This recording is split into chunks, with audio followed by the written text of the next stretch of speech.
पुण्यातून सकाळी सकाळी 7 वाजता निघायचं आणि 4-5 तासाचा प्रवास करून रतनवाडी या गावात पोहोचायचं। त्यानंतर तुम्ही जाऊ शकता सांदन व्हॅली आणि लव्हाळवाडीला। सांदन व्हॅलीची डेप्थ आणि डार्केस्ट ती व्हॅली पाहून मन शांत करून घ्यायचं, आनंद घ्यायचा आणि त्यानंतर सांदन व्हॅलीच्या टॉपला सुद्धा जायचं। टॉपला बरीच लोक जात नाहीत, पण अतिशय सुंदर असा व्ह्यू मिळतो। तिथून तुम्ही रिव्हर्स वॉटरफॉल पावसाळ्यात पाहू शकता, आता नाही ऑब्व्हियसली। आणि तो अनुभव घेतल्यानंतर आणि त्याचे ड्रोन शॉट्स भरपूर घेतल्यानंतर आम्ही डायरेक्ट तडक निघालो लव्हाळवाडीला।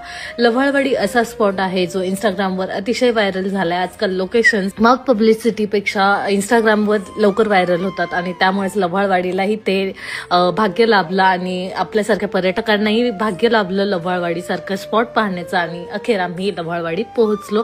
मात्र तिथे गेल्यानंतर आमची चांगलीच फजिती झाली, कारण 4 व्हीलर एका वेळी एकच गाडी जाऊ शकते, तो त्याच्यामुळे एकमेकांना सपोर्ट करत होता। तो